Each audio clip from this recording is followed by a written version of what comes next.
Në dhomën e vogël të vilës së izoluar, mjeku shtetëror qëndron mbi trupin e pajet të njeriut që vetëm 10 muaj më parë ishte kreu i shtetit shqiptar. Duart i dridhen ndërsa shikon plagën e qartë nga arma e zjarrit. Pas tij, 2 oficerë të sigurimit presin në heshtje. Njëri prej tyre i shtyn një dokument përpara, shkruaj Ciros në mëlçi. Mjeku ngres syt, por nuk guxon të flasë. Stilolapsi i tij lëviz mbi letër duke firmosur gënjeshtrën që do të mbulonte të vërtetën për 60 vjet.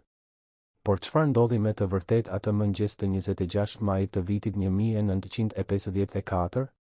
Kush e donte vdekjen e Omer Nishanit aq shumë sa të inskenonte një vetvrasje, ose ta detyronte atë të shtynte këmbëzën kundër vetvetes?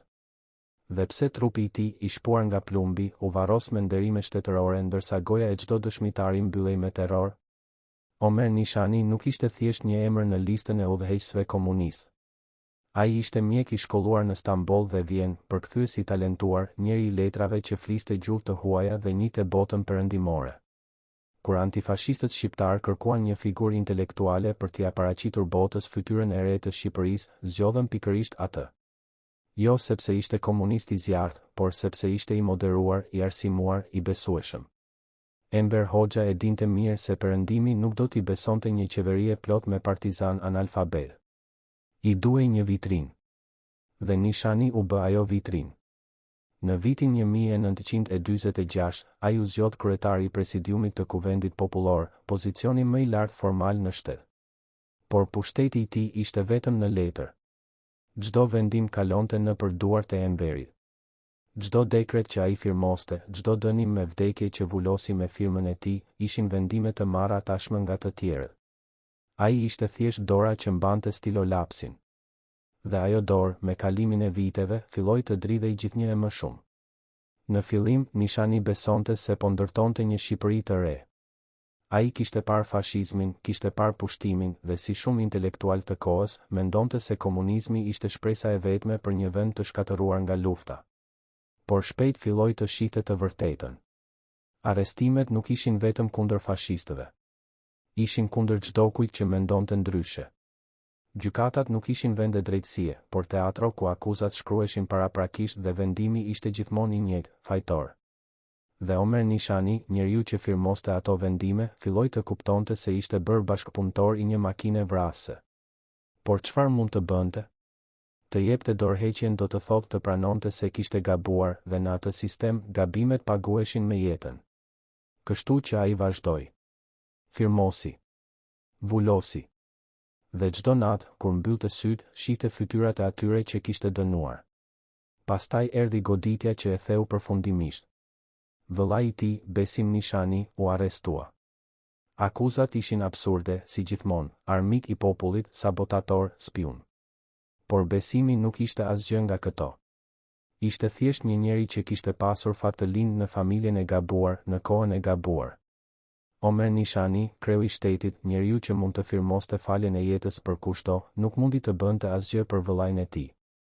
Ai shkoi te Enver Hoxha. U lut. Kërkoi mëshirë. Por Enveri ishte i ftohtë si gjithmonë, ligji është për të gjithë, shoku Omer. Edhe për vëllezërit tanë. Besim Nishani u pushkatua. Dhe Omer Nishani, njeriu që kishte firmosur qindra dënime me vdekje, kuptoi se stilolapsi i tij nuk kishte asnjë vlerë kur bëhej fjalë për jetën e atij që donte. Ai nuk ishte kurrë kreu i shtetit. Ishte vetëm një kukull. Pas vdekjes së Besimit, Omer Nishani filloi të shkatërrohej nga brenda. Njerëzit që e shihnin në mbledhjet zyrtare tregojnë se ai kishte humbur peshë, se fytyra i ishte bërë hiri, se duart i dridheshin kur firmoste dokumentet. Mjekët e thirrur për ta kontrolluar diagnostikuan ciroz në mëlçi dhe tuberkuloz, por sëmundja e vërtet ishte më e thellë. Ishte faji. Ishte turpi. Ishte vetdia se kishte shitur shpirtin për një iluzion. Dhe Enver Hoxha, që e shihte gjithçka, e dinte se Nishani po bëhej një problem. Një kryetar shteti që duket i mjeruar dhe i sëmur nuk është imazh i mirë për regjimin. Dhe më e keqja, një kryetar shteti që mund të pendohet publikisht, që mund të flasë, që mund të tregojë të vërtetën, është një rrezik ekzistencial.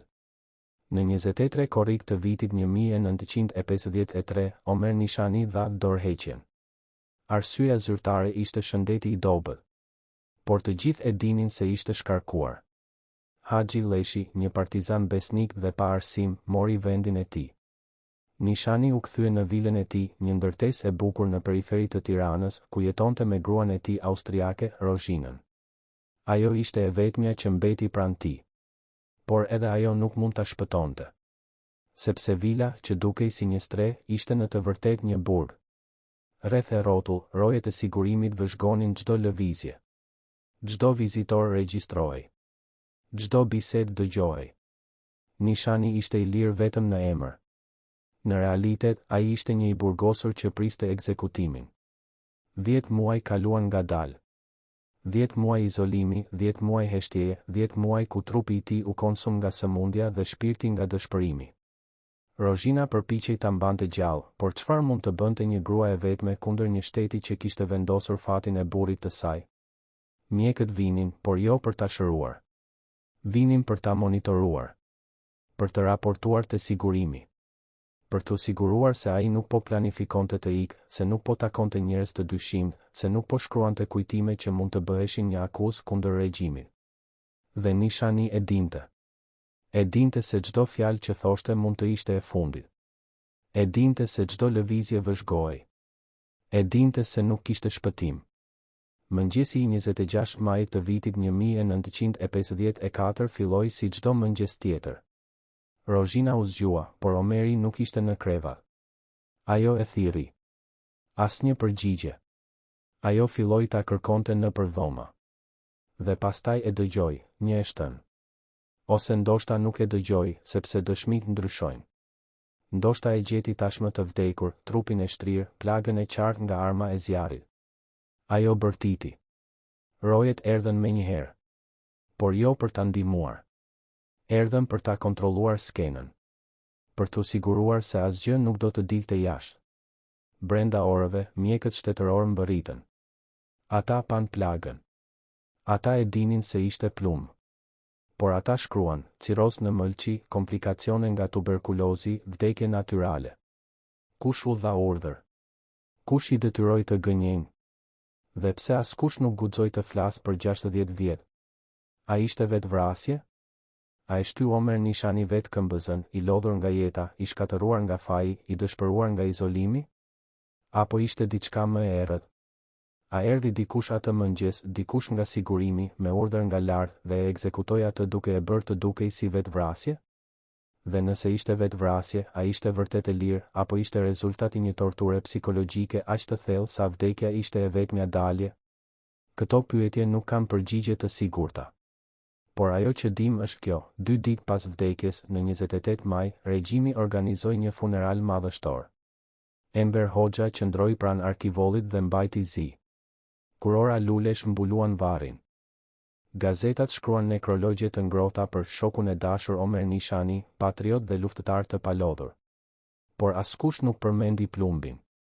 Askush nuk pyeti pse një njeri që vdiq nga sëmundja kishte një vrim në trup. Dhe askush nuk guxoi të flasë, sepse të gjithë e dinin, në atë sistem, të folurit do të thotë të vdekurit.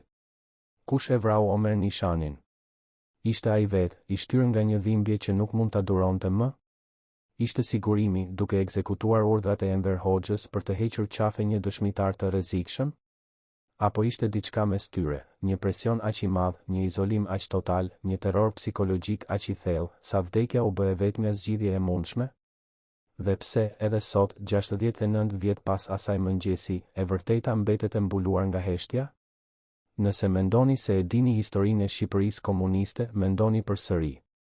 Sepse çdo emër që lexoni në librat e historisë, çdo figurë që shihni në fotografitë zyrtare, fsheh një tragjedi që nuk u tregua kurrë. Omer Nishani ishte një nga ata.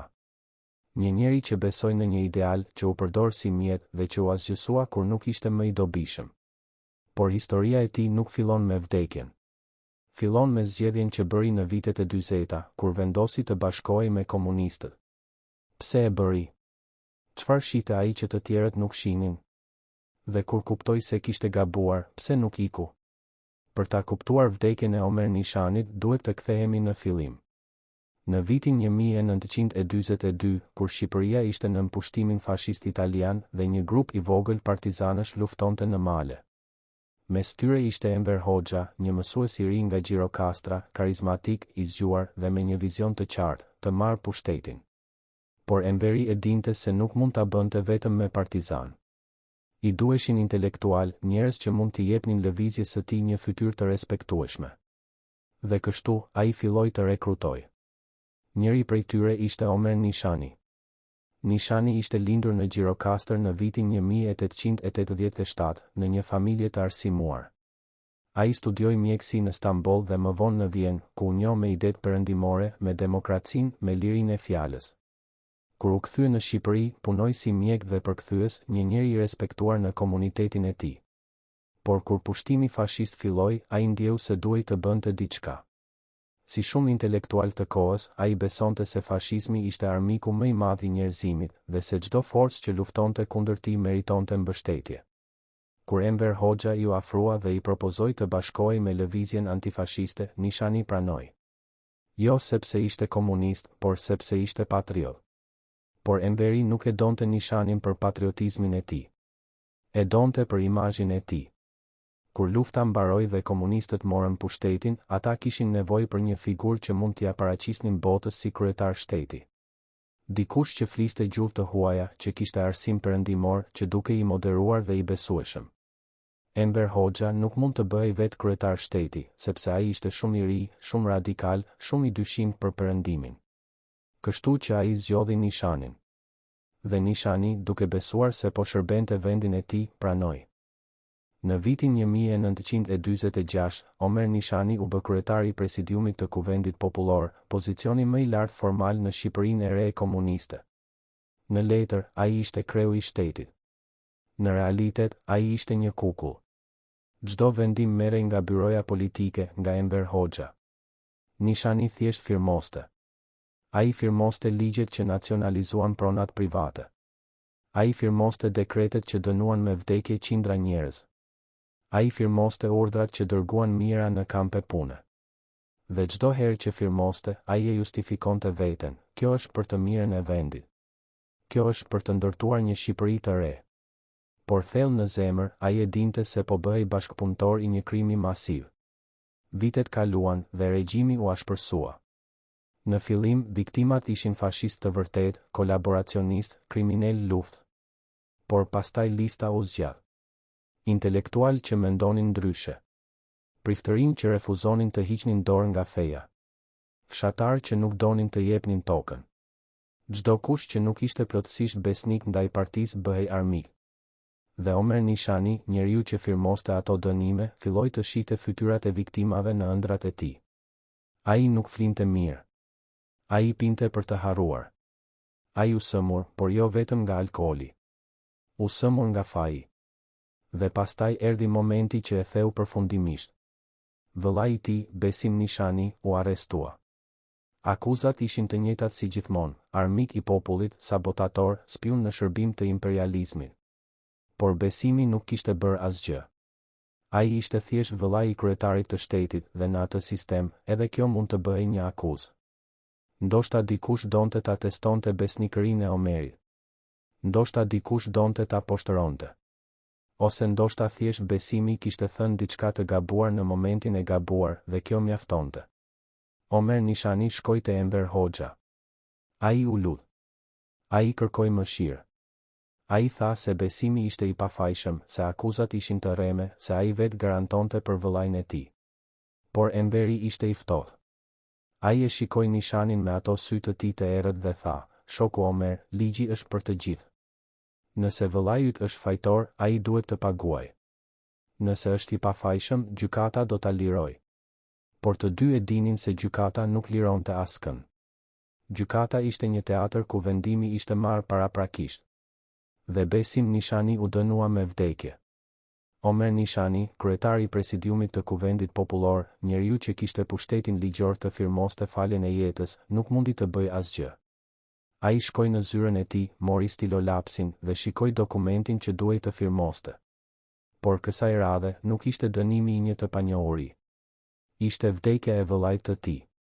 Dhe ai nuk e firmosi. Por as nuk e ndaloi. Sepse nëse e ndalonte, do të ishte ai vetë i radhës. Besim Nishani u pushkatua në një mëngjes të ftohtë. Askush nuk i tha Omerit se kur do të ndodhte. Ai e mësoi pas faktit nga një raport i shkurtër zyrtar. Trupi i Besimit nuk ju dorëzua familjes. U varros në një vend të panjohur si të gjithë armiqt e popullit. Dhe Omer Nishani, për herë të parë në jetën e tij, kuptoi se nuk kishte asnjë pushtet. Ai ishte thjesht një mjet, një firmë, një fytyrë për fotografitë zyrtare. Dhe kur mjeti nuk ishte më i dobishëm, do të hidhej poshtë. A mund të kishte bërë diçka ndryshe? A mund të kishte dhënë dorëheqjen më herët, para se të ishte shumë vonë? A mund të kishte ikur, të kishte kërkuar azil në ndonjë ambasadë perëndimore? Ndoshta. Por çfarë do të ndodhte me Rozhinën, me familjen e tij, me të gjithë ata që ishin të lidhur me të? Në atë sistem, tradhtia e një njeriu paguhet nga të gjithë të afërmit e tij. Kështu që ai mbeti dhe u konsum nga brenda, duke ditur se çdo ditë që kalonte, ai po bëhej më i dobët, më i sëmur, më i panevojshëm për regjimin që e kishte përdorur. Dhe Enver Hoxha, që e shihte gjithçka, e dinte se Nishani po bëhej një problem. Një kryetar shteti që duket i miruar nuk është imazh i mirë. Një kryetar shteti që mund të pendohet, që mund të flasë, që mund të tregojë të vërtetën, është një rrezik. Dhe kështu, në 23 korrik të vitit 1953, Omer Nishani dha dorëheqjen. Arsyeja zyrtare ishte shëndeti. Por të gjithë e dinin se ishte shkarkuar. Haxhi Leshi, një partizan besnik dhe pa arsim, mori vendin e tij. Dhe Nishani u kthye në vilën e tij, ku do të kalonte 10 muajt e fundit të jetës së tij, të izoluar, të vëzhguar, duke pritur fundin. A e dinte ai se si do të mbaronte? A e dinte se ato 10 muaj ishin thjesht një numërim mbrapsht deri në ekzekutim? Apo shpresonte ende se ndoshta do të lihej të jetonte në heshtje, të harrohej, të vdiste natyrisht nga sëmundja? Dhe kur erdhi mëngjesi i 26 majit, kur dëgjoi hapin e rojeve jashtë derës, a e kuptoi se koha kishte mbaruar? Vila ku Omer Nishani kaloi 10 muajt e fundit të jetës së tij nuk ishte një burg në kuptimin tradicional. Kishte dhoma të rehatshme, mobilje të mirë, një kopsht të bukur. Por ishte një burg megjithatë. Sepse çdo derë ruhej. Çdo dritare vëzhgohej. Çdo vizitor regjistrohej. Dhe çdo bisedë dëgjohej. Sigurimi i shtetit kishte vendosur një rrjet të plot rreth tij. Rojet qëndronin jashtë, duke pretenduar se ishin për mbrojtjen e tij, por të gjithë e dinin se ishin atje për ta mbajtur të burgosur. Telefoni i tij ishte përgjuar. Letrat e tij lexoheshin para se të dorëzoheshin. Dhe çdo njeri që vinte ta vizitonte pyetej më vonë nga sigurimi, për çfarë folët? Çfarë tha ai? A u ankua për diçka? Rozhina, gruaja e tij austriake, ishte e vetmja që mbeti pranë tij. Ajo e donte, edhe pse e shihte duke u shkatëruar ditë pas dite. Ajo përpiqej ta mbante të fortë, ta inkurajonte, t'i kujtonte ditët e mira. Por çfarë mund të bënte kundër një shteti që kishte vendosur fatin e burrit të saj? Ajo vet ishte e huaj, e izoluar, pa miq, pa mbështetje. Nëse Omeri vdiste, çfarë do të ndodhte me të? A do ta linin të kthehej në Austri? Apo do ta mbanin si pengu, si dëshmi e gjallë që duhej të heshte? Mjekët vinin rregullisht, por jo për ta shëruar Nishanin. Vinin për ta monitoruar, për të raportuar te sigurimi, për të siguruar se ai nuk po planifikonte diçka. Çdo simptom regjistrohej, çdo ilaç shënohej. Dhe kur gjendja e tij përkeqësohej, askush nuk bënte asgjë për ta ndaluar. Sepse ndoshta, thjesht ndoshta, ishte më mirë për të gjithë nëse ai vdiste natyrshëm. Nishani e dinte se po vdiste. Trupi i tij po konsumohet nga ciroza, nga tuberkulozi, nga alkooli. Por më shumë se trupi, po vdiste shpirti i tij. Çdo ditë që kalonte në atë vilë ishte një ditë e humbur. Çdo mëngjes që zgjohej ishte një kujtesë se kishte humbur gjithçka, pushtetin, dinjitetin, vëllan, shpresën. Ai nuk kishte më asnjë qëllim. Nuk kishte më asnjë arsye për të jetuar. Dhe ndoshta, thjesht ndoshta, vdekja filloi të dukej si një shpëtim. Por a ishte vetë vrasja e vetmja zgjidhje? Apo kishte diçka më të errët që po ndodhte? Sepse në ato 10 muaj disa gjëra të çuditshme ndodhen. Vizita të papritura nga oficer të lartë të sigurimit. Biseda të shkurtra, të tensionuara, që Rozhina nuk lejohej të dëgjonte. Dokumente që i kërkoheshin Nishanit, dokumente që ai kishte mbajtur nga vitet e tij si kryetar shteti. Çfarë donin ata? Çfarë kërkonin? Dhe pse, sapo Nishani vdiq, ato dokumente zhdukën pa gjurmë? Një nga vizitorët më të çuditshëm ishte një oficer i lartë i sigurimit që erdhi një mbrëmje, pa paralajmërim. Ai qëndroi me Nishanin për më shumë se një orë. Rozhina dëgjoi zëra të lartë, por nuk mundi të dallonte fjalët. Kur oficeri doli, fytyra e Nishanit ishte e bardhë si dëbora. Ai nuk foli për atë që kishte ndodhur. Por që atë natë, ai nuk fleti fare. Qëndroi ulur në karrige, duke shikuar në errësirë, duke pirë, duke duhanpirë, duke pritur diçka që vetëm ai e dinte. Çfarë i than atij? A ishte një kërcënim? Një ultimatum? Një propozim që nuk mund të refuzohej? Apo ishte thjesht një kujtesë se ai dinte shumë, dhe se njerëzit që dinë shumë nuk jetojnë gjatë në atë sistem? Dhe nëse ishte një kërcënim, a ishte kundër tij, apo kundër Rozhinës? Sepse mënyra më e mirë për ta detyruar një njeri të heshtë përgjithmonë nuk është ta vrasësh atë. Është ti tregosh se nëse flet, ata që do të paguajnë janë të dashurit e tij. Ditët kalonin dhe Nishani bëhej gjithnjë e më i heshtur. Ai nuk fliste më shumë. Ai nuk lexonte më. Ai thjesht ulej në kopsht, duke shikuar pemët, duke pritur. Rozhina përpiqej ta nxirrte nga ajo gjendje, por ai thjesht tundej kokën dhe buzëqeshte një buzëqeshje të trishtuar. Është mirë, Rozhina, thoshte. Gjithçka do të mbaroj së shpejti. Ajo nuk e kuptonte se çfarë donte të thoshte. Por ai e dinte. Dhe pastaj erdhi mëngjesi i 26 majit. Rozhina u zgjua dhe pa se Omeri nuk ishte në krevat. Ajo e thirri. Asnjë përgjigje. Ajo filloi ta kërkonte nëpër dhoma. Dhe pastaj dëgjoi një zë të çuditshëm, si një eshtën e largët, ose ndoshta thjesht një derë që mbyllej fort. Ajo vrapoi drejt zyrës së tij. Dera ishte e mbyllur. Ajo e hapi. Dhe e pa. Trupi i Omer Nishanit ishte shtrirë në dy sheme. Një pistolet pranë dorës së tij. Një plagë e qartë nga arma e zjarrit. Gjak në dy sheme, në mur, kudo. Rozhina bërtiti. Ajo vrapoi te ai, e mori në krah, përpiqej ta zgjonte, por ai ishte i ftohtë. Rojet erdhën menjëherë. Por jo për ta ndihmuar. Erdhën për ta kontrolluar skenën. Për t'u siguruar se asgjë nuk do të dilte jashtë. Ata e larguan Rozhinën me forcë. Ajo bërtiste, luftonte, por ata e mbyllën në një dhomë tjetër. Dhe pastaj filloi operacioni. Brenda orëve, mjekët shtetëror mbërritën. Jo mjekët që e kishin trajtuar Nishanin, por mjekë të tjerë, mjekë që nuk e njihnin, mjekë që ishin thirrur për një qëllim specifik. Ata hynë në zyrë, pan trupin, pan plagën, pan gjithçka. Dhe pastaj, njëri prej tyre nxori një dokument dhe filloi të shkruante: shkaku i vdekjes, cirozë në mëlçi, komplikacione nga tuberkulozi, dështimi i organeve të brendshme. Asnjë përmendim e plumbit. Asnjë përmendim e armës. Asnjë përmendim e gjakut. Një nga mjekët, një njeri i ri që sapo kishte mbaruar studimet, shikoi kolegët e tij më të vjetër me mosbesim.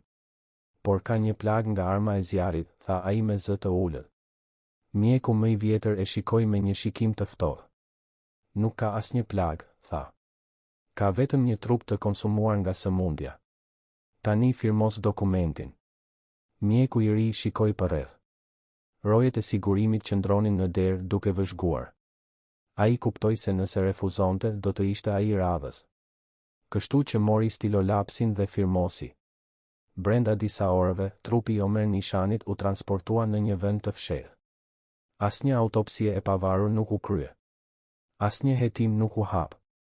Dhe brenda një dite, buletini zyrtar u lëshua, me dhimbje të thellë njoftojmë vdekjen e shokut Omer Nishani, kryetar i nderuar i presidiumit të Kuvendit Popullor, i cili vdiq nga komplikacione të rënda shëndetësore. Asnjë fjalë për plumbin. Asnjë fjalë për armën. Asnjë fjalë për të vërtetën. Dhe pastaj, 2 ditë më vonë, në 28 maj, regjimi organizoi një funeral madhështor. Arkivolli me trupin e Nishanit u vendos në qendër të Tiranës. Kurora lulesh mbuluan çdo cep. Enver Hoxha erdhi personalisht, qëndroi pranë arkivollit dhe mbajti zi. Ai mbajti një fjalim të shkurtër duke folur për shokun e dashur Omer, patriot dhe luftëtar të palodhur, që dha gjithçka për vendin e tij. Gazetat shkruan nekrologje të ngrohta. Fotot e nishanit u shfaqen në çdo faqe. Dhe askush fare nuk përmendi plumbin. Por njerëzit që ishin atje, njerëzit që e pan trupin, njerëzit që dëgjuan fjalimin e Enverit, e dinin. Ata e dinin se diçka nuk shkonte. Ata e dinin se një njeri që vdes nga ciroza nuk ka nevojë për një funeral kaq të shpejt, kaq të kontrolluar, kaq të mbyllur. Ata e dinin se diçka po fshihej. Por askush nuk guxoi të flasë. Sepse në atë sistem të folurit do të thotë të vdekurit. Rozhina mbeti e vetme në vilë. Ajo nuk u lejua të fliste me askën. Ajo nuk u lejua të shkonte në funeral. Ajo thjesht qëndroi në dhomën e saj, e rrethuar nga rojet, duke qarë për burrin që kishte humbur. Dhe kur, muaj më vonë, ajo u lirua dhe u lejua të kthehej në Austri, ajo mori me vete vetëm një gjë, kujtimin e asaj mëngjesi, kur e gjeti Omerin të vdekur, dhe pyetjen që nuk do ta linte kurrë, a e vrau ai veten, apo dikush tjetër e bëri për të? Kjo pyetje mbetet edhe sot. 69 vjet pas asaj mëngjesi, e vërteta ende nuk dihet. Por ajo që dim është kjo: Omer Nishani, njeriu që një herë ishte kryetari i shtetit shqiptar, vdiq i vetmuar, i frikësuar dhe i heshtur. Dhe ata që e vranë, qoftë me duart e tyre apo me presionin e tyre, nuk paguan kurrë për atë që bën. A ishte ai një viktim? Apo ishte një bashkëpunëtor që mori atë që meritonte? A mund ta kishte ndaluar atë që ndodhi, apo ishte thjesht një mjet në duart e forcave që nuk mund t'i kontrollonte? Dhe nëse ai ishte një viktim, sa viktima të tjera ka që ende nuk i dim emrat, që ende nuk kanë treguar historinë e tyre, që ende presin drejtësinë që nuk erdhi kurrë? Në arkivat e sigurimit të shtetit, të cilat u hapën vetëm pas rënies së regjimit, ekziston një dosje me kodin -23.53. Brenda saj, raporte të detajuara për çdo lëvizje të Omer Nishanit gjatë 10 muajve të fundit të jetës së tij. Çdo vizitë e mjekut, çdo bisedë me Rozhinën, çdo libër që lexoi, çdo gotë që piu. Por ka diçka që mungon në atë dosje. Faqet nga 20 deri në 25 maj janë të zeza. Jo të humbura. Jo të dëmtuara. Të zeza me qëllim, me bojë të trash, në mënyrë që asgjë të mos lexohet në ndryshë. Çfarë shkruhej në ato faqe? Çfarë ndodhi në ato 5 ditë që dikush donte ta fshinte përgjithmonë nga historia? Dhe pse, kur historianët kërkuan të shihnin dosjen origjinale, u thanë se është humbur gjatë një transferimi arkivor? A ishte vërtet e humbur, apo dikush ende jeton që nuk dëshiron që ajo të lexohet?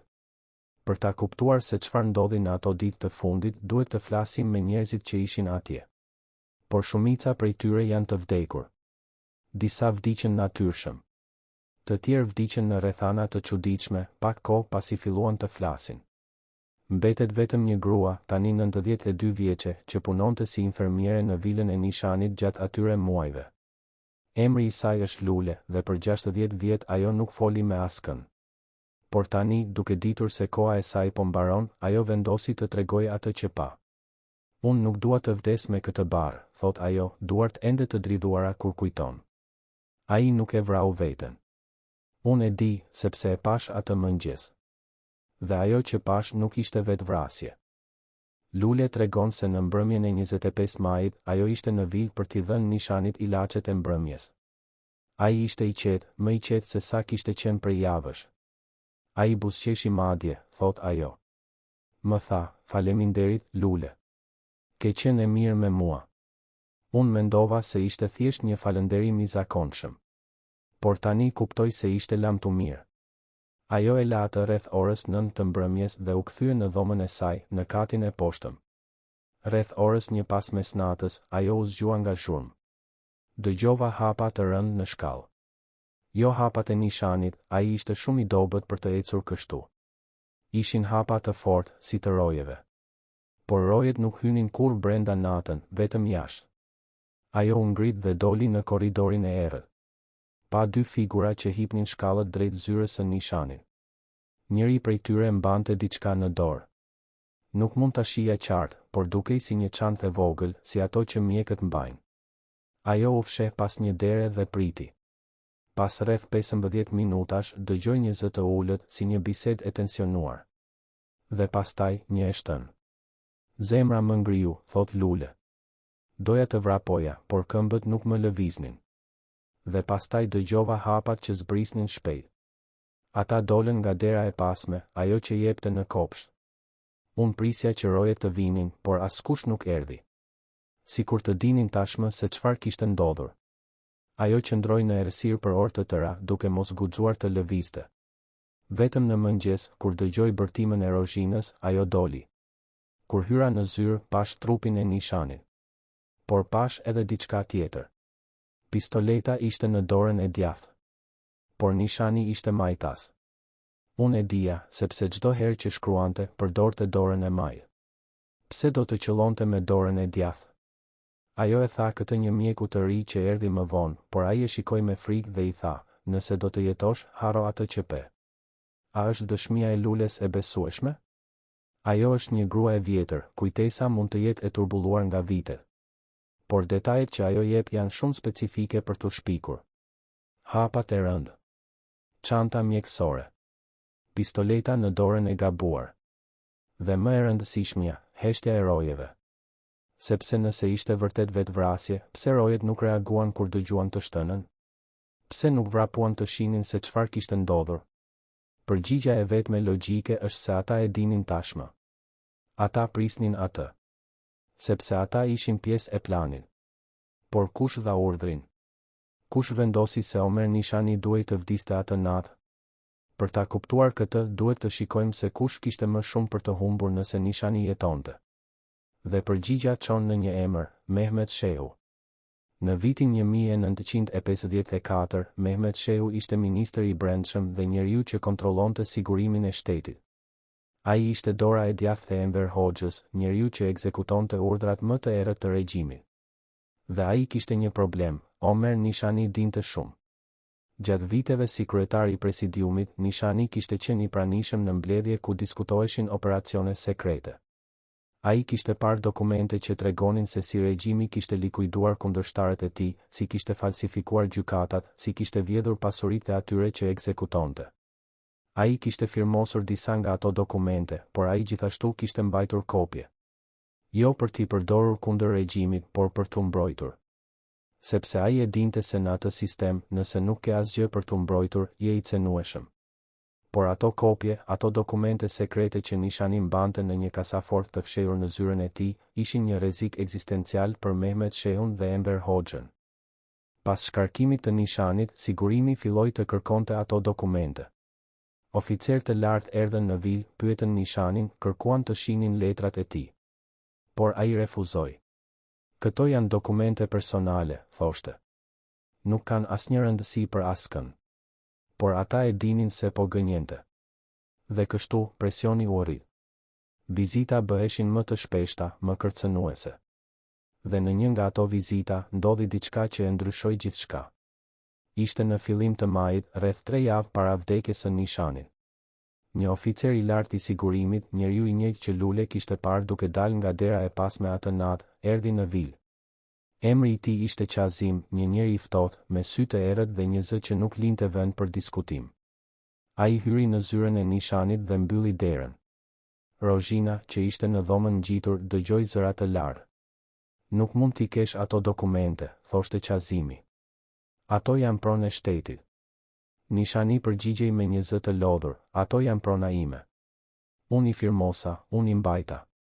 Qazimi e ndërpreu, nëse nuk I jep vullnetarisht do t'i marrim me forcë. Dhe nëse bën zhurmë do të paguaj gruaja jote.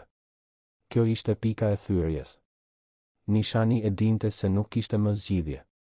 Nëse jepte dokumentet do të humbte të vetmin mjet mbrojtjeje që kishte. Nëse nuk I jepte, Rozhina do të vuante. Dhe kështu, ai bëri një zgjedhje që ndoshta e çoi drejt vdekjes. Ai tha, unë do t'i djeg ato dokumente.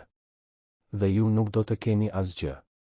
Qazimi e shikoi për një moment të gjatë dhe pastaj tha diçka që e ngriti gjakun, nëse I djeg do të vdesësh. Sepse të vetmit njerëz që dinë se çfarë ka në ato dokumente jemi ne dhe ti dhe nëse ti nuk je më, askush nuk do të di se çfarë është djegur. Ai dogji Nishani dokumentet? Apo I fshiu diku ku sigurimi nuk mund t'i gjente? Kjo mbetet një mister. Por ajo që dim është se pas asaj bisede, gjendja e Nishanit u përkeqësua shpejt. Ai nuk hante më. Ai nuk flinte. Ai thjesht ulej në zyrë duke shikuar kasafortën, duke ditur se çdo ditë që kalonte, rreziku rritej. Dhe pastaj, në mbrëmjen e 25 majit, Qazimi u kthye. Kësaj radhe, me një plan të qartë.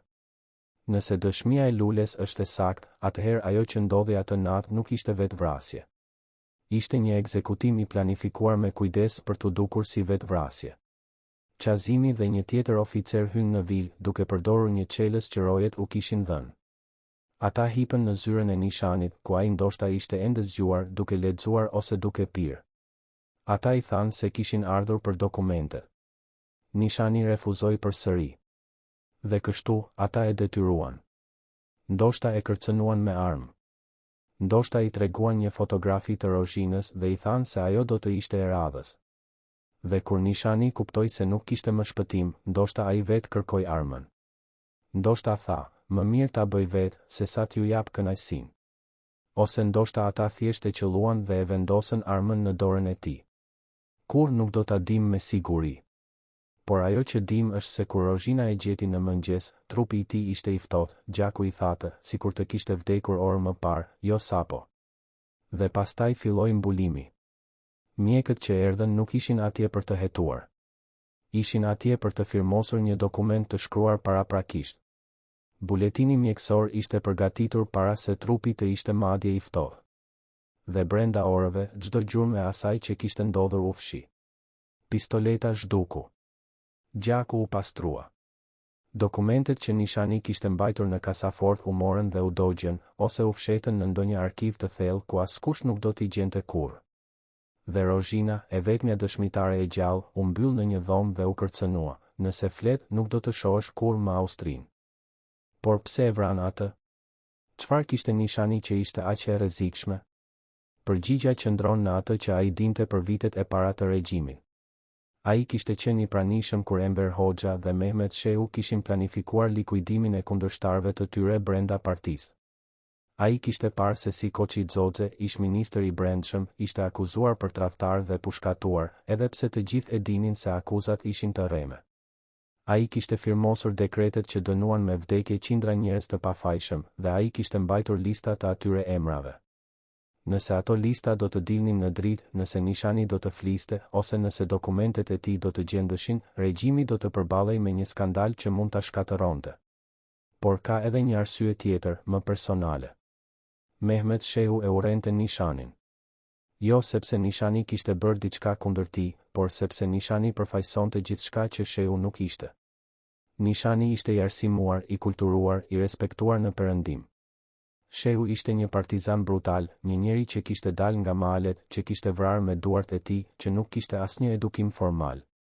Dhe kur Nishani ishte kryetari I shtetit, Shehu duhej të ulej në mbledhje dhe ta dëgjonte atë duke folur për ligje, për drejtësi, për vlera njerëzore. Shehu e konsideronte këtë si dobësi. Dhe kur Nishani u shkarkua, Shehu pa një mundësi për ta hequr qafe përfundimisht një njeri që e bënte të ndihej inferior. A e dinte Enver Hoxha se çfarë po ndodhte? Kjo është pyetja që historianët ende debatojnë. Disa thonë se Enveri dha urdhrin direkt. Të tjerë thonë se Mehmet Shehu veproi vetë, duke ditur se Enveri nuk do ta ndëshkonte. Dhe ka edhe një version të tretë, se Enveri e dinte, por nuk donte ta dinte. Ai thjesht I tha Shehut, bëj atë që duhet bërë, dhe Shehu e kuptoi se çfarë do të thotë kjo. Në atë sistem, urdhrat nuk jepeshin gjithmonë me fjalë. Ndonjëherë jepeshin me heshtje, me një vështrim, me një miratim të heshtur. Dhe kështu, Omer Nishani u bë një tjetër viktimë e një sistemi ku vdekja ishte zgjidhja për çdo problem. Por historia nuk mbaron me vdekjen e Nishanit. Sepse ajo që ndodhi pas saj tregon se sa thellë shkonte mbulimi. Rozhina, gruaja e tij, u mbajt në vilë për muaj të tërë. Ajo nuk u lejua të shkonte në funeral. Ajo nuk u lejua të fliste me askën. Ajo thjesht qëndroi në dhomën e saj, e rrethuar nga rojet, duke pritur. Dhe kur, në fund, ju tha se mund të largohej, ajo u detyrua të firmoste një dokument ku thoshte se burri I saj kishte vdekur nga sëmundja, dhe se ajo nuk kishte asnjë ankesë kundër shtetit shqiptar. Nëse refuzonte të firmoste, nuk do të lihej të largohej kurrë. Rozhina u kthye në Austri në fund të vitit 1954, e thyer, e traumatizuar dhe e heshtur. Ajo nuk foli kurrë publikisht për atë që kishte ndodhur. Disa thonë se ishte e frikësuar se sigurimi shqiptar do ta ndiqte edhe në Austri. Të tjerë thonë se ajo thjesht donte të harronte. Por para se të vdiste në vitet 90, ajo i tha një nipi të saj, Omeri nuk e vrau veten. Ata e vran. Dhe unë nuk mund të bëja asgjë për ta ndaluar.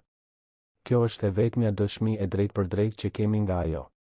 Por është e mjaftueshme për të ngritur dyshime serioze. Dhe pastaj janë mjekët.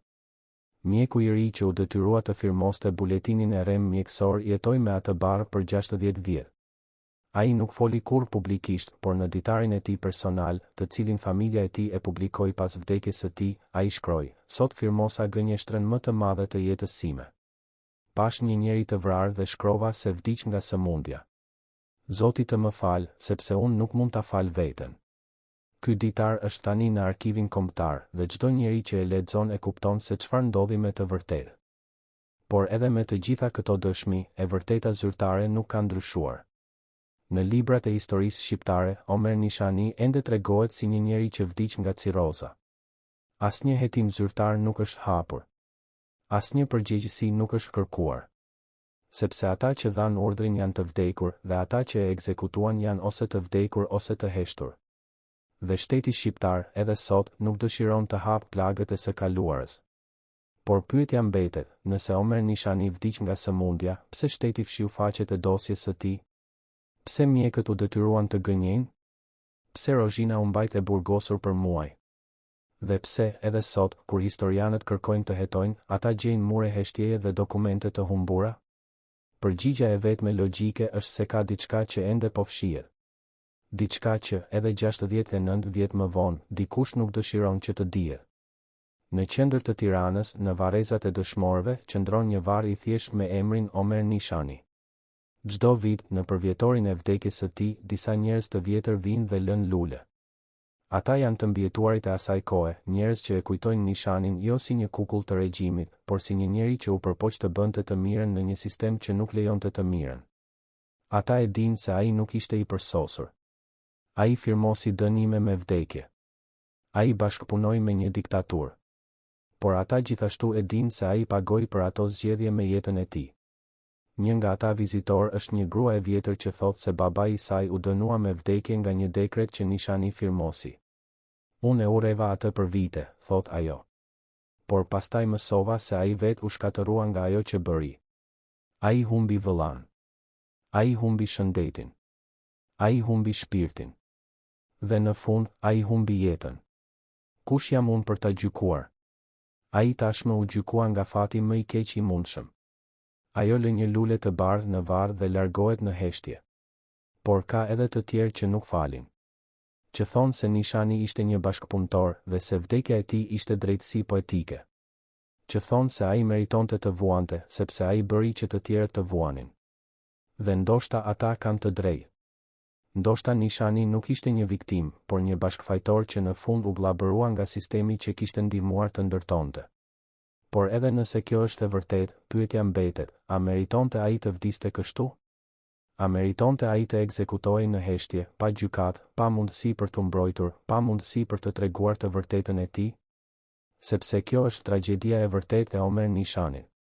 Jo se ai vdiq, por se ai vdiq pa zë. Ai nuk pati mundësi të tregonte historinë e tij. Ai nuk pati mundësi të shpjegonte pse bëri zgjedhjet që bëri. Ai nuk pati mundësi të kërkonte falje nga ata që lëndoi.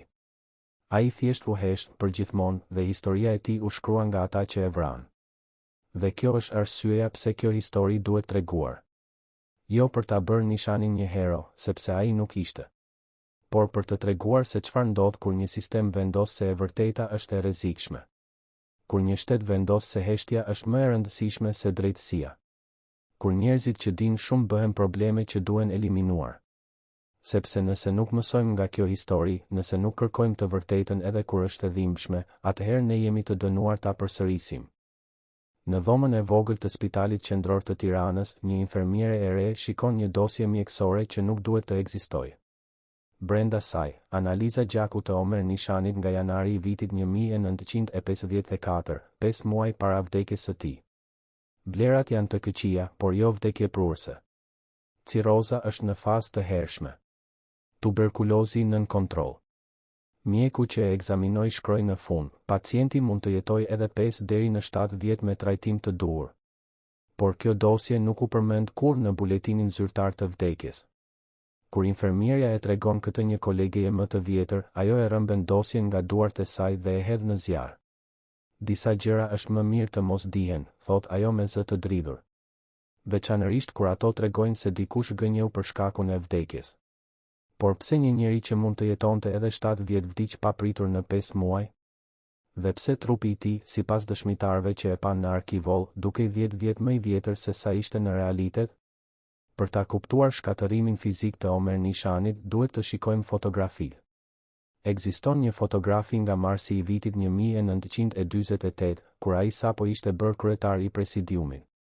Ai qëndron në mes të një grupi udhëheqësish, i veshur me kostum të zi, shpinën drejt, shikimin e qartë. Fytyra e tij është e plot, flokët ende të zinj, duart të qëndrueshme ndërsa mban një dokument. Ai duket si një njeri në fuqinë e plot të jetës, 61 vjeç, por me energjinë e dikujt 10 vjet më të ri. Tani krahasojeni këtë me fotografinë e fundit nga korriku i vitit 1953, ditën e dorëheqjes së tij. Vetëm 5 vjet më vonë, por ai duket si një hije. Fytyra e tharë, faqet të zhytura, flokët plotësisht të bardhë dhe të rralluar. Duart dridhen kaq shumë sa vështirë mban stilolapsin për të firmosur dokumentin e dorëheqjes. Sytë, që dikur ishin plot jetë, tani janë të zbrazët, si dritare të një shtëpie të braktisur. Çfarë i ndodhi këtij njeriu në 5 vjet?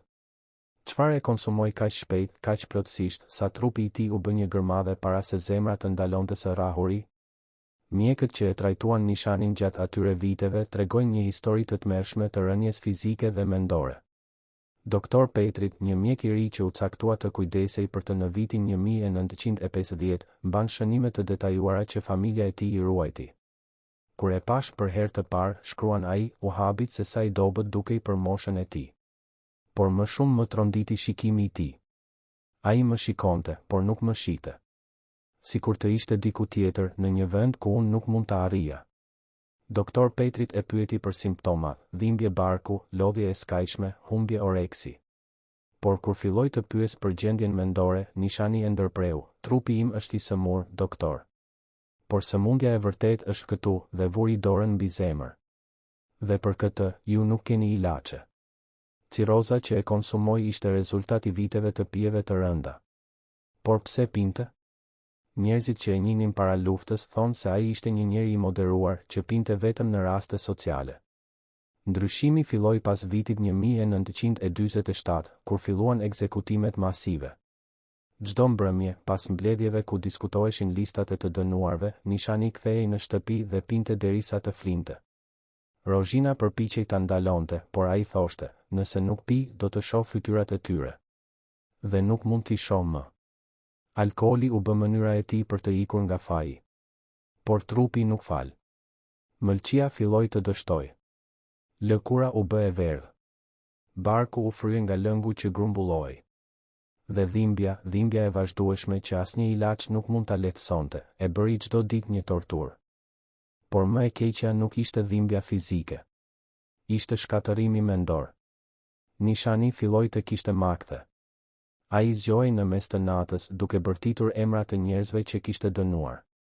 Rozhina e gjente duke ecur nëpër dhoma, duke folur me veten, duke kërkuar falje nga fantazma që vetëm ai shite. Një natë, ajo e gjeti duke qarë në zyrë, duke mbajtur një listë emrash.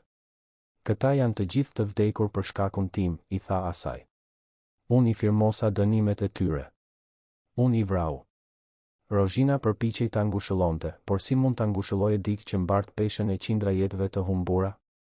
Mjekët e diagnostikuan me depresion të rënd, por në atë kohë nuk kishte trajtim efektiv. Ata i dhanë qetësues, por ato vetëm e bën më të ngadaltë, më të shkëputur nga realiteti. Ai filloi të harroi gjëra. Emra, data, ngjarje. Ndonjëherë nuk njihte njerëz që njihte prej vitesh. Ndonjëherë pyeste Rozhinën, ku është besimi? Pse nuk vjen të më vizitoj? Dhe ajo duhej t'i kujtonte çdo herë se besimi ishte i vdekur. Dhe çdo herë ai e dëgjonte sikur për herë të parë dhe dhimbja në sytë e tij ishte e freskët sikur sapo kishte ndodhur. Pas shkarkimit, kur u mbyll në vil, shkatërimi u përshpejtua. Pa asnjë qëllim, pa asnjë arsye për t'u zgjuar në mëngjes, trupi i tij thjesht filloi të dorëzohej. Ai nuk hante. Rozhina përpiqej ta ushqente, por ai refuzonte. Pse të ha, thoshte. Për të jetuar një ditë tjetër si kjo? Jo, faleminderit.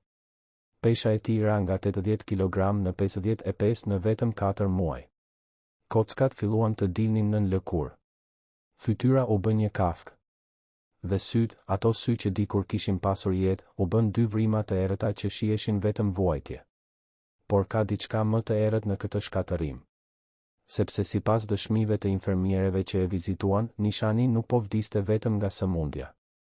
Ai po helmohej ngadalë. Një infermiere që foli vetëm pas rënies së komunizmit, tregoi se ilaçet që i jepeshin Nishanit nuk ishin ato që mjekët kishin përshkruar. Unë e kontrollova shishen, tha ajo. Etiketa thoshte një gjë, por përmbajtja ishte diçka tjetër. Kur e pyeta farmacistin, ai më tha të mos bëja pyetje. Çfarë ishin ato ilaçe? Ishin helme që e konsumonin ngadalë, duke e bërë vdekjen të dukej natyrale? Apo ishin thjesht ilaçe të dobëta, të paefektshme, që e linin të vuante pa e shëruar? Kjo pyetje na çon në një të vërtetë të tmerrshme. Omer Nishani nuk vdiq në 26 maj. Ai filloi të vdiste muaj më parë, ditë pas dite, në një proces të ngadalë torturimi që ishte më mizor se çdo ekzekutim i shpejtë. Dhe ata që e shikonin, ata që e dinin, nuk bën asgjë për ta ndaluar. Sepse kjo ishte dënimi i tij. Jo vetëm të vdiste, por të vuante para se të vdiste. Të shihte trupin e tij duke u shkatëruar. Të ndjente çdo organ duke dështuar. Të jetonte çdo ditë duke ditur se e nesërmja do të ishte edhe më e keqe. Dhe në fund, kur trupi nuk mund të duronte më, kur dhimbja bëhej e padurueshme, atëherë vinte plumbi. Jo si shkak i vdekjes, por si mëshirë e fundit për një njeri që tashmë ishte i vdekur nga brenda. A e dinte Nishani se po helmohej? A e kuptoi ai se vdekja e tij po orkestrohej me kujdes ditë pas dite? Disa thonë se po. Disa thonë se ai i tha Rozhinës në një nga ditët e fundit, ata nuk do të më lënë të vdes në paqe. Ata duan të më shohin duke u shkatëruar. Por Rozhina, e friksuar dhe e pafuqishme, nuk mund të bënte asgjë. Ajo vet ishte e burgosur, e vëzhguar, e kërcënuar. Çfarë mund të bënte një grua e vetme kundër një shteti që kishte vendosur fatin e burrit të saj? Në arkivat e sigurimit të shtetit, të cilat u hapën pjesërisht pas vitit 1990, ekziston një dosje tjetër që hedh dritë mbi ditët e fundit të Nishanit. Kodi i saj është operacioni Heshtje.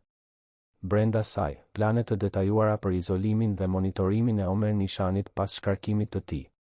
Por ka edhe diçka më shqetësuese, një listë dokumentesh që sigurimi besonte se Nishani kishte në posedim. Kjo listë përfshin dosje mbi ekzekutimet e viteve 1947 deri në 1950, protokolle të mbledhjeve ku diskutoheshin likuidimet e kundërshtarëve politik dhe një dokument i titulluar Lista e të pafajshmëve, një listë emrash të njerëzve që Nishani besonte se ishin ekzekutuar pa asnjë faj të vërtetë. Ky dokument i fundit ishte më i rrezikshëm. Sepse nëse do të dilte në dritë, do të provonte se regjimi kishte vrarë me qëllim njerëz të pafajshëm, jo vetëm armiq të vërtetë. Do të provonte se gjykatat ishin teatro, se dënimet ishin të paracaktuara, se e gjithë drejtësia ishte një gënjeshtër. Dhe Omer Nishani, si kryetari i presidiumit, kishte firmosur ato dënime duke ditur se ishin të padrejta. Kjo e bënte atë jo vetëm një dëshmitar, por një bashkëfajtor që mund të pendohej. Dhe një bashkëfajtor i penduar është më i rrezikshëm se çdo armik i jashtëm. Sigurimi filloi të kërkonte këto dokumente menjëherë pas shkarkimit të Nishanit. Oficer erdhën në vil, pretenduan se po bënin inventar të dokumenteve shtetërore. Por Nishani nuk ishte budalla. Ai e dinte se çfarë kërkonin. Dhe ai refuzoi. Këto janë dokumente personale, thoshte. Nuk kanë asnjë vlerë për shtetin. Por ata e dinin se po gënjente. Dhe kështu, presioni u rrit. Vizita bëheshin më të shpeshta. Pyetjet më kërcënuese. Dhe në një moment, Qazimi, oficeri i lartë i sigurimit, e tha hapur, nëse nuk i jep, do t'i marrim. Dhe nëse përpiqesh t'i fshehesh, do të paguaj gruaja jote. Ky kërcënim ndaj Rozhinës ishte pika e thyrjes. Nishani e donte gruan e tij më shumë se çdo gjë tjetër në jetë. Ajo ishte e vetmja që kishte mbetur pranë tij kur të gjithë të tjerët e kishin braktisur. Ajo ishte e vetmja që nuk e gjykonte, që nuk e fajsonte, që thjesht e donte pavarësisht nga gjithçka që kishte bërë. Dhe tani, ajo po përdorej si armë kundër tij. Nishani e kuptoi se nuk kishte më zgjidhje. Nëse jepte dokumentet, do të humbte të vetmin mjet mbrojtjeje që kishte. Nëse nuk i jepte, Rozhina do të vuante. Dhe kështu, ai bëri një zgjedhje që ndoshta e shpëtoi atë nga një torturë edhe më e madhe. Ai vendosi t'i shkatërrojë dokumentet. Një natë, në fillim të majit, Nishani mblodhi të gjitha letrat që kishte mbajtur në kasafortën e tij. Dosje, protokolle, lista, letra personale nga udhëheqës të tjerë. Ai i shtroi në zyrë dhe filloi t'i lexoj një nga një për herë të fundit. Rozhina e gjeti duke qarë mbi ato letra, duke përshpëritur emrat të njerëzve që kishin vdekur. Unë duhet t'i mbaja këto, i tha asaj. Duhet t'i tregoja botës se çfarë ndodhi. Por nëse i mbaj, do të vrasin ty dhe unë nuk mund t'a lejoj këtë. Dhe kështu, ai i dogji. Një nga një, i hodhi në zjarr dhe i shikoi duke u kthyer në hi. Çdo faqe që digjej ishte një pjesë e historisë që zhdukej përgjithmonë. Çdo emër që zhdukej ishte një viktim që nuk do të kishte kurrë drejtësi. Por ai dogji ai të gjitha? Apo fshiu disa, duke shpresuar se një ditë, ndoshta, dikush do t'i gjente dhe do të tregonte të vërtetën? Kjo mbetet një mister. Sepse kur sigurimi hyri në vil pas vdekjes së Nishanit, ata e kontrolluan çdo cep, çdo vrim, çdo vend të fshehtë. Dhe sipas raporteve të tyre, ata nuk gjetën asgjë. Por a ishte kjo e vërtetë? Apo ata gjetën diçka dhe e fshehtën, duke e mbajtur si armë për të ardhmen? Sepse në atë sistem, informacioni ishte pushtet. Dhe nëse dikush kishte dokumente që mund të komprometonin udhëheqësit, ai kishte një sigurim jete. Pas djegjes së dokumenteve, Nishani ra në një depresion të plotë. Ai e kuptoi se kishte humbur betejën e fundit. Ai nuk kishte më asgjë për t'u mbrojtur. Ai nuk kishte më asnjë arsye për të luftuar. Trupi i tij, tashmë i shkatëruar nga sëmundja, filloi të dorëzohej plotësisht. Ai nuk ngrihej më nga krevati. Ai nuk fliste më. Ai thjesht shtrihej duke shikuar tavanin, duke pritur fundin. Rozhina e shihte duke vdekur ditë pas dite. Ajo i lutej mjekëve të bënin diçka, por ata thjesht tundin kokën. Nuk ka asgjë që mund të bëjmë, thoshin. Trupi i tij po dorëzohet. Por a ishte vërtet trupi që po dorëzohej? Apo ishte shpirti? Sepse një njeri mund të jetojë me një trup të sëmur, por nuk mund të jetojë pa shpirt. Dhe shpirti i Omer Nishanit kishte vdekur muaj më parë, kur dogji ato dokumente dhe kuptoi se e vërteta nuk do të dilte kurrë në dritë. Në ditët e fundit, ai filloi të fliste për vëllain e tij. Besimi po më pret, thoshte. Ai më tha se është koha të bashkohemi. Rozhina mendonte se ishin halucinacione nga ilaçet, por ndoshta ishin diçka më shumë. Ndoshta Nishani po shihte vërtet diçka që ajo nuk mund ta shihte. Ndoshta ai po përgatitej për një udhëtim që duhej ta bënte vetëm. Dhe pastaj erdhi nata e 25 majit. Nata kur, sipas dëshmisë së Lules, dy figura hynë në vil. Nata kur Nishani, i dobët dhe i pafuqishëm, u përball me zgjedhjen e fundit, të vdiste në duart e tyre apo t'i jepte fund vetë.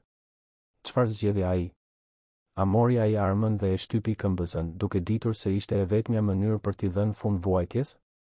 Apo e shtyn ata, duke e bërë të dukej si vetvrasje? Kur nuk do ta dim me siguri. Por ajo që dim është kjo, kur Rozhina e gjeti në mëngjes, trupi i tij ishte i ftohtë, por fytyra e tij ishte e qetë. Për herë të parë në muaj, ai nuk dukej i torturuar. Ai dukej në paqe. Sikur, në fund, kishte gjetur shpëtimin që kishte kërkuar kaq gjatë. Pas vdekjes së Nishanit, sigurimi filloi operacionin e fundit, shkatërimin e çdo gjurme që mund të tregonte të vërtetën. Dosjet mjekësore u falsifikuan. Dëshmitarët u kërcënuan. Dokumentet u dogjen. Dhe brenda javësh, historia zyrtare u vendos. Omer Nishani vdiq nga ciroza dhe tuberkulozi, një vdekje e trishtuar por natyrale për një njeri të sëmur. Por ka një detaj që ata nuk mundën ta fshenin plotësisht. Në regjistrin e varrimit ekziston një shënim i vogël, shkruar me dorë nga një punonjes i varrezave, trupi i dorëzuar me urdhër të sigurimit. Arkivolli i mbyllur. Askush nuk lejohet ta hap. Pse? Nëse vdekja ishte natyrale, pse arkivolli duhej të mbyllej? Pse familjarët nuk lejoheshin ta shihnin trupin për herë të fundit? Përgjigja e vetme logjike është se kishte diçka në atë trup që nuk duhej të shihej. Ndoshta plagë që nuk përputheshin me versionin zyrtar. Ndoshta shenja torture. Ndoshta thjesht një fytyrë që tregonte tmerrin e momenteve të fundit. Dhe kështu, Omer Nishani u varros në heshtje, në një varr që askush nuk guxonte ta hapte, me një të vërtetë që askush nuk guxonte ta tregonte. Dhe për 60 vjet, ajo e vërtet mbeti e varrosur me të. Por e vërteta, si trupi, nuk qelb kurrë plotësisht. Ajo mbetet atje, nën tokë, duke pritur dikë që ka guximin ta nxjerrë në drigë. Dhe tani, 69 vjet më vonë, ne po e nxjerrim. Jo sepse duam të hakmeremi. Jo sepse duam të gjykojmë. Por sepse ata që vdiqën në heshtje meritojnë të kenë zërin e tyre të dëgjuar. Edhe nëse ai zë tregon gjëra që na bëjnë të ndihemi të pakëndshëm. Edhe nëse ai zë na detyron të përballemi me një të kaluar që do të donim ta harronim. Omer Nishani nuk ishte një hero. Ai ishte një njeri i thyer, një bashkëpunëtor i një sistemi mizor, një viktimë e forcave që ai vetë kishte ndihmuar të krijonte. Por ai ishte gjithashtu një njeri që pagoi çmimin më të lartë për zgjedhjet e tij. Dhe në fund, ai vdiq jo sepse ishte armik i regjimit, por sepse dinte shumë. Sepse kishte parë shumë. Sepse mund të fliste dhe në atë sistem të folurit ishte krimi më i madh i mundshëm. Në arkivat e Ministrisë së Brendshme, të cilat u hapën vetëm pjesërisht pas vitit 2000, ekziston një dokument i vogël që askush nuk e ka lexuar me vëmendje. Është një raport rutin nga roja e natës së 25 majit, i shkruar me shkrim dore të shpejt, ora 23:30, zëvendësi i komandantit Qazim hyri në objekt me një person civil. Ora 1:50, të dy dolën. Ora 2:10, dëgjova zhurmë nga kati i dytë. Ora 2:20, gruaja filloi të bërtas. Por ka një detaj që nuk përputhet me asnjë version zyrtar. Roja shkruan, kur Qazimi doli, mbante një çantë që nuk e kishte kur hyri. Pyeta çfarë ishte. Ai tha, dokumente shtetërore. Por çanta ishte e rëndë, shumë e rëndë për letra. Çfarë kishte në atë çantë? Ishin vërtet dokumente, apo ishte diçka tjetër që duhej të largohej nga skena para se drita e ditës të zbulonte të vërtetën? Dhe pse ky raport nuk u përmend kurrë në hetimin zyrtar, nëse hetim ka pasur fare?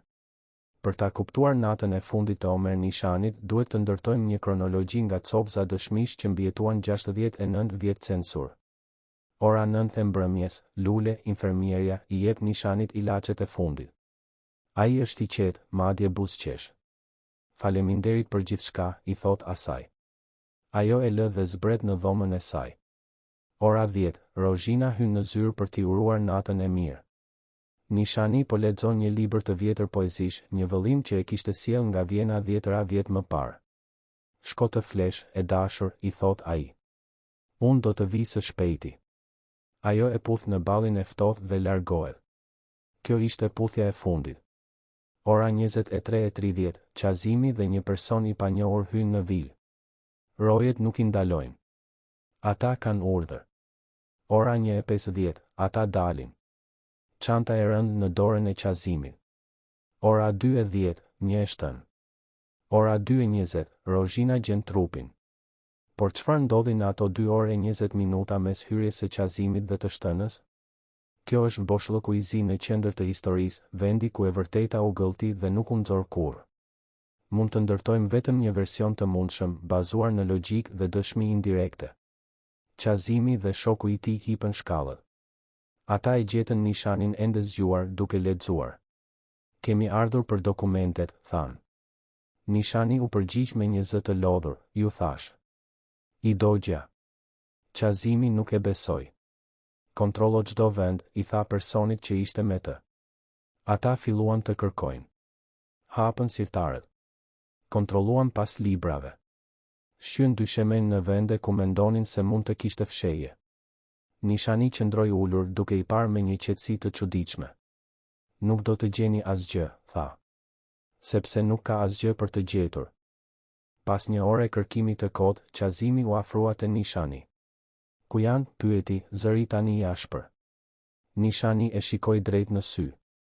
Në hi, tha. Ashtu si do të jeni ju një ditë. Ashtu si jam unë tani. Qazimi e goditi. Një shuplak e fortë që e rrëzoi Nishanin nga karrigia. Trupi i dobët ra në dysheme si një kukull e thyrë. Ku janë dokumentet, përsëriti Qazimi. Por Nishani vetëm qeshi, një të qeshur të çmendur, të dëshpëruar. Ju keni humbur, tha. Edhe nëse më vrisni, ju keni humbur. Sepse e vërteta nuk vdes me mua. Ajo do të dalë një ditë. Dhe atëherë, emrat tuaj do të mallkohen nga breza që nuk kanë lindur ende. Ishte kjo që e vulosi fatin e tij? Ishte kjo sfidë e fundit, ky refuzim për tu përullur që e ktheu ekzekutimin në të pashmangshëm? Apo vendimi ishte marrë tashmë, dhe kjo ishte thjesht një justifikim? Qazimi nxori një pistolet. Kjo është mundësia jote e fundit, tha. Trego ku janë, ose do të vdesësh. Nishani u ngrit ngadalë, duke mbështetur trupin e thyrë në mur, unë jam duke vdekur prej muajsh, tha. Ju thjesht po e përfundoni atë që filluat. Por ta dish, kur të vdes, do të jemi lirë. Ndërsa ti do të jetosh me këtë në ndërgjegje deri në ditën kur të vdesësh. Dhe besoj, ajo ditë do të vijë më shpejt se sa mendon. Çfarë ndodhi pastaj? A e shtyr Nishani vetë këmbëzën, duke zgjedhur të vdiste në këmbë sesa të lutej për mëshirë? Apo Qazimi e qelloi dhe pastaj e vendosi armën në dorën e tij për ta bërë të dukej si vetvrasje? Dëshmia e lules tregon se arma ishte në dorën e gabuar. Dëshmia e rojes tregon se Qazimi doli me një çantë të rëndë. Dëshmia e mjekut të ri tregon se plaga nuk ishte në këndin e duhur për vetvrasje. Por asnjë nga këto dëshmi nuk u mor parasysh kurrë zyrtarisht. Sepse e vërteta nuk ishte ajo që shteti donte. Shteti donte një histori të pastër, një njeri i sëmur që vdiq natyrshëm, një funeral me nderime dhe një kapitull i mbyllur për gjithmonë. Në mëngjesin e 26 majit, kur Rozhina gjeti trupin, ajo nuk bërtiti menjëherë. Ajo qëndroi në prag për një moment që duke i përjetshëm, duke shikuar burrin që kishte dashuruar për 20 vjet, tani të shtrirë në një pellë gjaku. Trupi i tij ishte i ftohtë. Kjo do të thotë se kishte vdekur orë më parë, jo sapo. Ajo u afrua dhe u ul pranë tij. I mori dorën, atë dorë që dikur e kishte mbajtur të saj në shëtitje në përvjen, kur bota ishte ende e bukur dhe e ardhmja duke i plot shpresë. Më fal, pëshpëriti ajo. Më fal që nuk munda të shpëtoj. Dhe pastaj, vetëm atëherë, ajo filloi të bërtas. Rojet erdhën menjëherë. Por jo për ta ndihmuar. Erdhën për ta kontrolluar skenën. Njëri prej tyre e kapi Rozhinën nga krahët dhe e tërhoqi jashtë. Mos shiko, i tha. Nuk ka asgjë që mund të bësh. Ajo luftoi, përpiqej të kthehej, por ata e mbyllën në dhomën e gjumit dhe e mbajnë atje. Brenda orëve, vila u mbush me njerëz. Mjek, oficer, njerëz që Rozhina nuk i kishte parë kurrë. Ata hynin dhe dilnin nga zyra, duke mbajtur çanta, duke folur me zë të ulët. Askush nuk i tha asaj se çfarë po ndodhte. Askush nuk e pyeti se çfarë kishte parë. Ajo thjesht qëndroi e mbyllur, duke dëgjuar hapat mbi kokën e saj, duke ditur se po ndodhte diçka e tmerrshme, por pa mundur ta ndalonte. Rreth orës 5 pasdite, një oficer hyri në dhomë. Gruaja Nishani, tha me një zë formal. Ju jeni e lirë të lëvizni në shtëpi. Por nuk mund të flisni me askënd për atë që keni parë. Për sigurinë tuaj dhe të familjes suaj në Austri, është më mirë të heshni. Kjo ishte një kërcënim i qartë.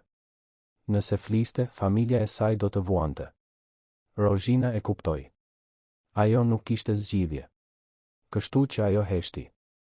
Dhe ajo heshtje e detyruar, ishte tortura e saj personale për 50 vjet. Funerali u mbajt në 28 maj, vetëm 2 ditë pas vdekjes. Ishte një ceremoni madhështore, me kurora lulesh, me fjalime të ngrohta, me fotografi të mëdha të Nishanit në ditët e tij të lavdis. Enver Hoxha erdhi personalisht.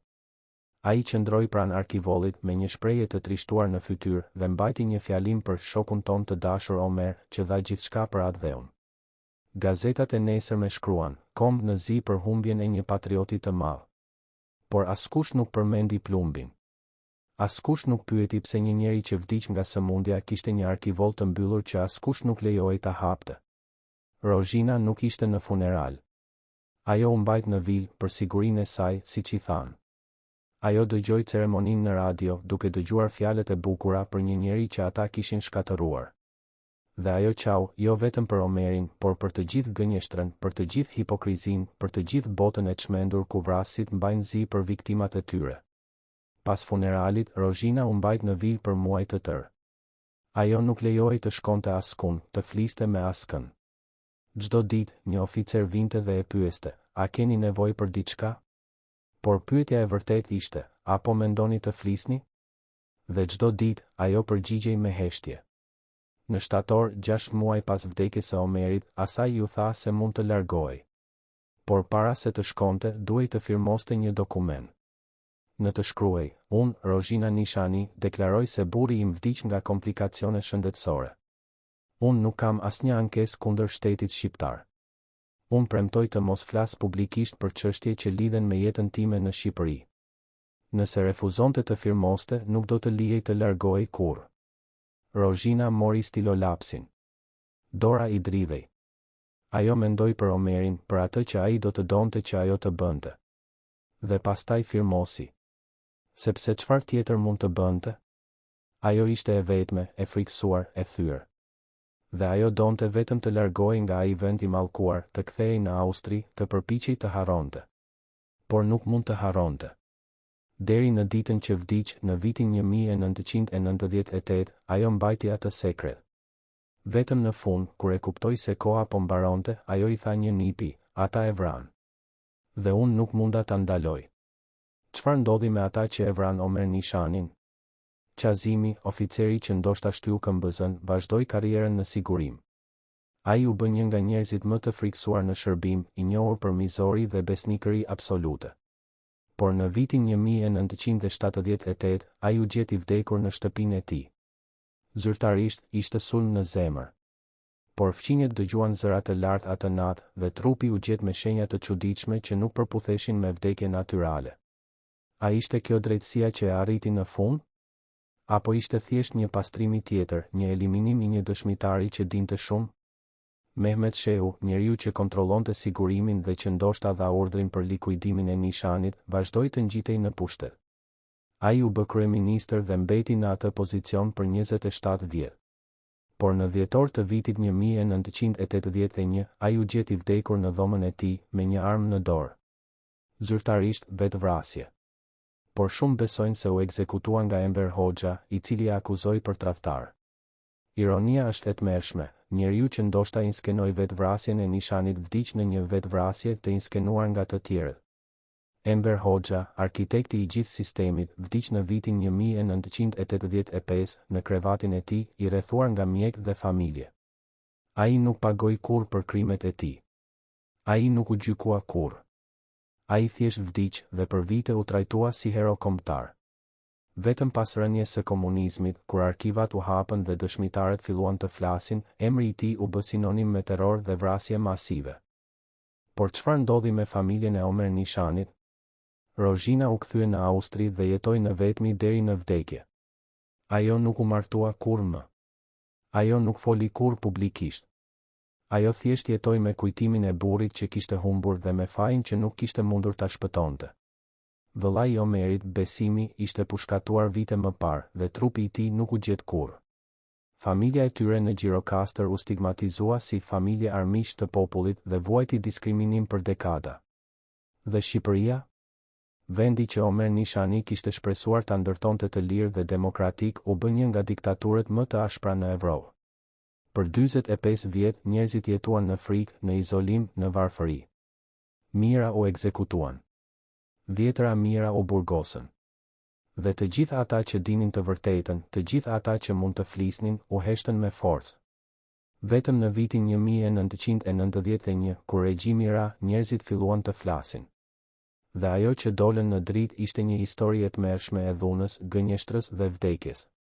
Sot, 69 vjet pas vdekjes së Omer Nishanit, varri i tij qëndron në varrezat e dëshmorëve në Tiranë. Është një varr i thjeshtë, pa shumë zbukurime. Disa njerëz të vjetër ende vinë dhe lën lule. por shumica e shqiptarëve nuk e din kush ishte ai. Emri i tij është harruar, historia e tij është humbur dhe e vërteta e vdekjes së tij mbetet e kontestuar. Por ndoshta kjo është mënyra se si historia funksionon. Viktimat harrohen. Vrasit shpëtojnë. Dhe e vërteta varroset nën shtresa gënjeshtrash dhe heshtjeje. Derisa dikush një ditë vendos ta nxjerrë në dritë. Derisa dikush guxon të pyes, çfarë ndodhi me të vërtetë? Kush ishte fajtor? Dhe pse askush nuk pagoi kurrë? Këto janë pyetjet që ne po i bëjmë sot. Jo sepse duam të hakmerremi. Jo sepse duam të gjykojmë të vdekurit. Por sepse e vërteta ka vlerë. Sepse kujtesa ka vlerë. Sepse nëse nuk mësojmë nga e kaluara, jemi të dënuar ta përsërisim. Omer Nishani nuk ishte një hero. Ai ishte një njeri i thyer, një bashkëpunëtor i një sistemi mizor, një viktimë e forcave që ai vetë kishte ndihmuar të krijonte. Por ai ishte gjithashtu një njeri që pagoi çmimin më të lartë për zgjedhjet e tij. Dhe në fund, ai vdiq jo sepse ishte armik i regjimit, por sepse dinte shumë, sepse kishte parë shumë, sepse mund të fliste. Por pyetja më e madhe mbetet, kush tjetër vdiq në heshtje?